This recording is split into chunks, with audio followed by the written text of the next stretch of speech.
I gripped the edge of my desk, trying to steady myself as the room spun around me. The familiar wave of dizziness was back, stronger than ever.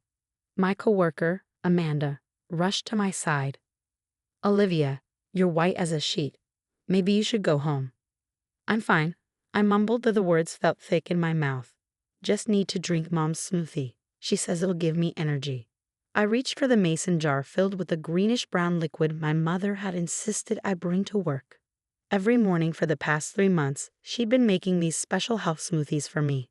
"You're looking so tired lately," she'd say, watching me drink every last drop. "This is my secret recipe. It'll make you stronger."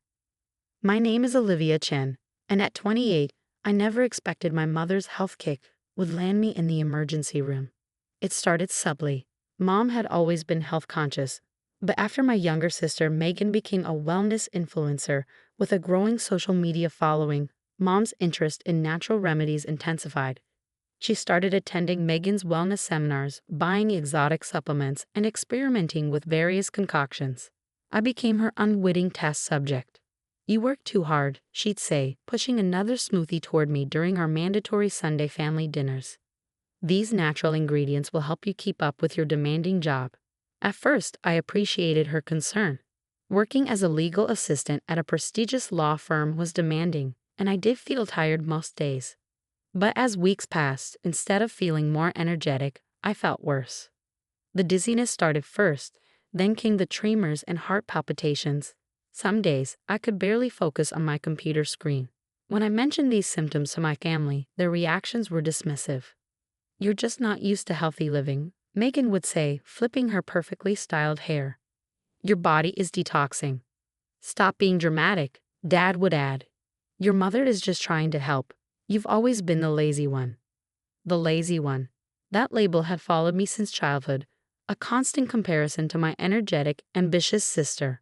While Megan was building her wellness empire at 25, I was steadily working my way up in a traditional career. To them, my 9-to-5 job was a sign of complacency, not stability. Today's smoothie tasted different, more bitter than usual. As I forced myself to drink it, Amanda watched with concern. "I've never seen healthy drinks make someone look so sick," she said.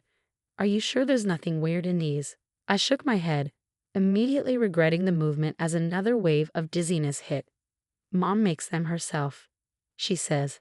"She says it's all natural ingredients. Herbs," and the room tilted sharply. I heard Amanda's voice calling my name, but it sounded distant, underwater. The last thing I remembered was the mason jar slipping from my hand, green liquid spreading across the office floor. I woke up to bright hospital lights and the steady beep of monitors. A concerned-looking doctor was checking my vitals while Amanda spoke to someone in the hallway. "She's been drinking these smoothies for months. Yes, her mother makes them. No, I don't know what's in them." "Ms. Anderson," the doctor said, noticing I was awake. "We're running some tests. Your blood pressure is dangerously low, and your heart rhythm is irregular. Can you tell me what you've consumed today?" Before I could answer, my family burst into the room. Mom rushed to my bedside, her face a mask of concern. Megan followed, already recording with her phone. "Olivia, honey, you're scaring us. I told you to take better care of yourself. Have you been skipping meals again?" "Ma'am," the doctor interrupted, "we need to know exactly what was in the smoothie your daughter drank this morning." "Just natural ingredients," Mom replied quickly. "Kale, spirulina, some herbs from my special garden." "She's being dramatic," Megan chimed in. Camera still rolling. "Probably just dehydrated." This would make a great content piece about work-life balance. The doctor's next words silenced the room. "We've taken samples of the remaining liquid in the container. The lab is analyzing it now." For the first time, I saw something flicker across my mother's face. Was it fear? "That's not necessary," she said, reaching for her purse. "I should take Olivia home. She just needs rest." "Mrs. Anderson," the doctor said firmly, "your daughter's symptoms suggest possible poisoning. We need to know what she's been ingesting." The word poisoning hung in the air like a thundercloud. Mom's face went pale, and Megan finally lowered her phone. I closed my eyes, fighting another wave of dizziness. Somewhere in the hallway, I heard the rapid approach of footsteps. The lab results were coming, and with them, the truth about Mom's special smoothies. The lab technician entered the room holding a file, her expression grave.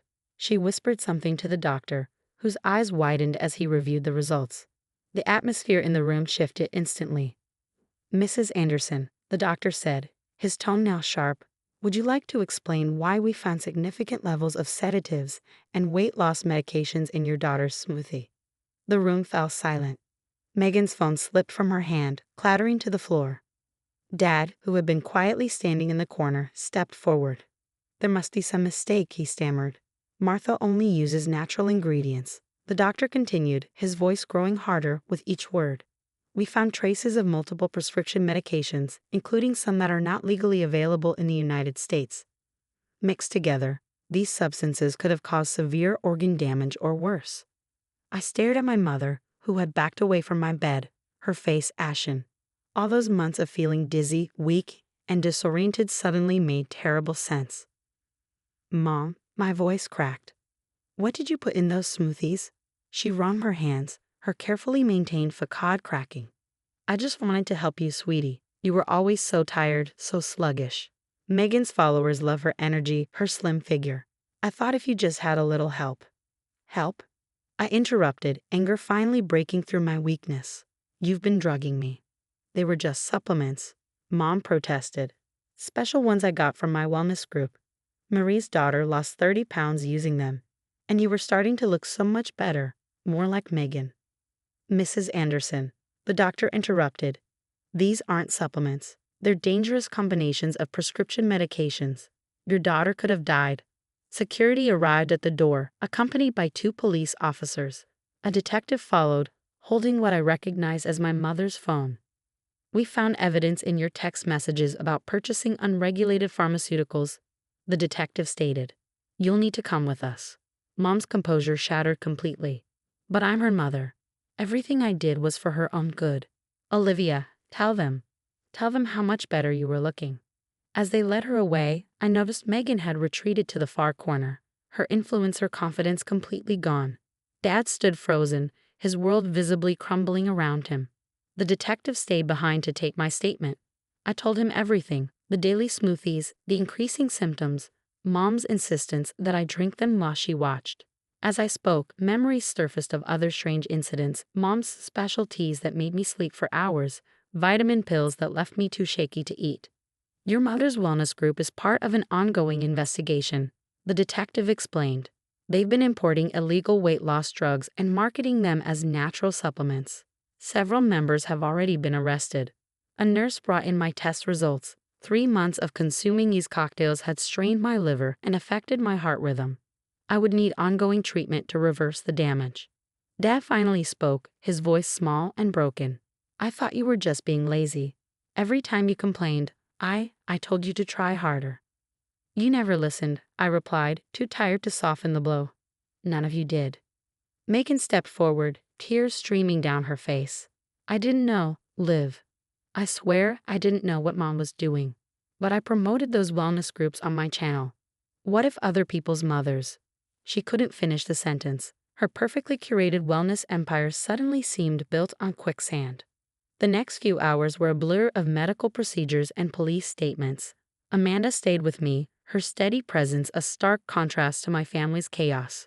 She had saved the smoothie sample that led to the discovery. More importantly, she had believed me when my own family wouldn't. "The wellness group your mother was involved with," the detective said before leaving.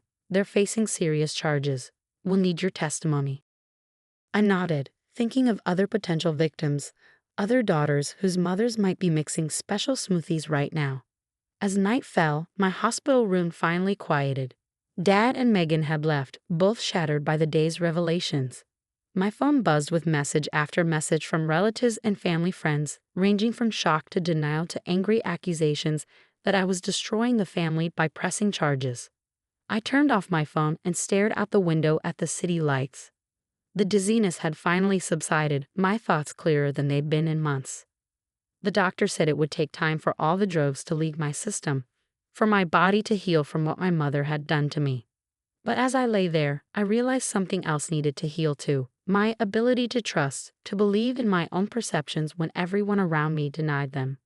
For months, they had gaslit me into doubting my own body's warnings, all in the name of health and family concern.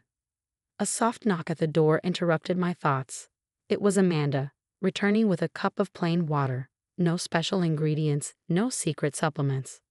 "The police want to know if you're planning to press charges," she said gently. I took a sip of water, appreciating its simple purity.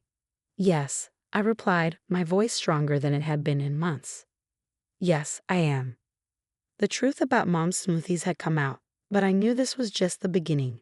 6 months after my hospitalization, I sat in a courtroom, watching my mother being sentenced for her crimes. She looked smaller somehow, her designer clothes replaced by modest business wear, her usual confident demeanor shattered. The judge's voice was stern as he read out the charges: intentional drugging, illegal importation of pharmaceuticals, and reckless endangerment. The evidence was overwhelming, not just my case, but others. 3 more daughters from her wellness group had come forward, all with similar stories of health smoothies that left them sick and disoriented.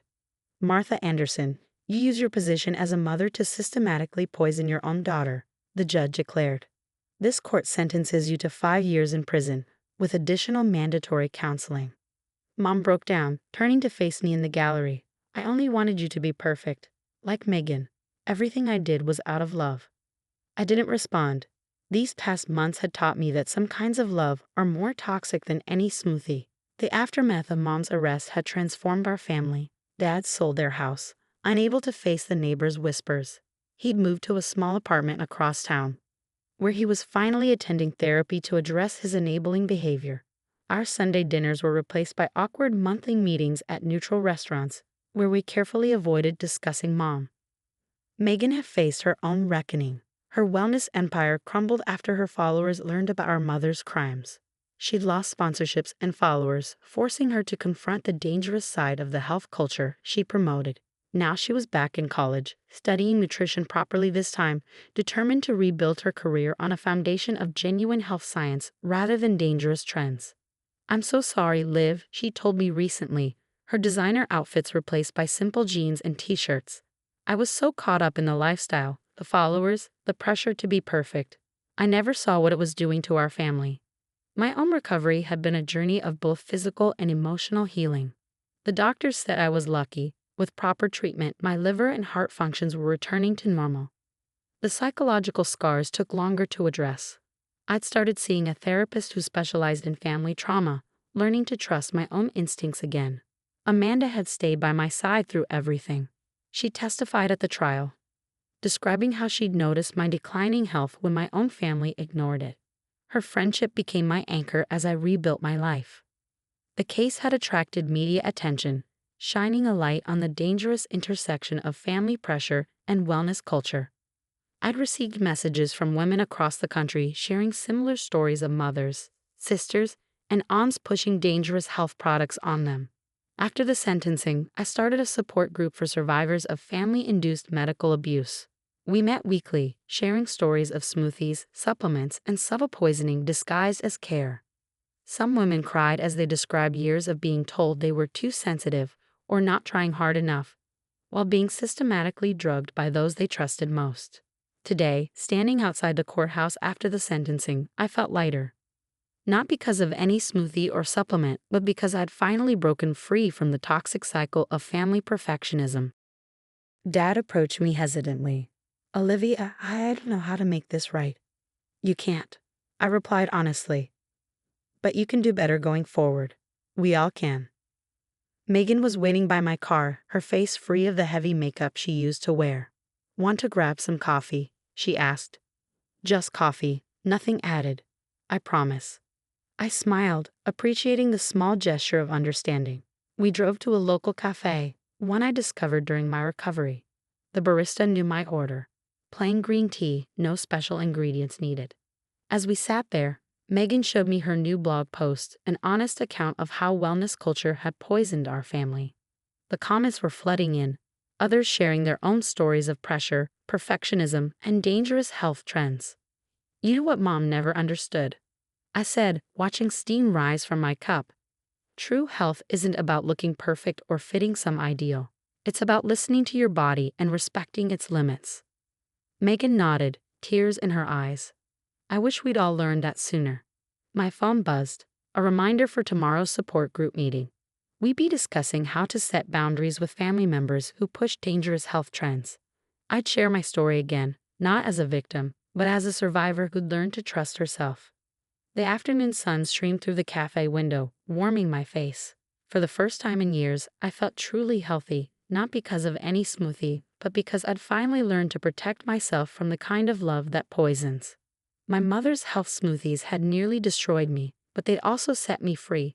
Free from the need to be perfect, free from toxic family expectations, and free to be healthy on my own terms. I took another sip of my tea, savoring its simple, honest warmth. Sometimes the best medicine isn't a magical cure-all. It's the courage to say no to the people who claim to know what's best for you, even when those people are family. Especially when they're family.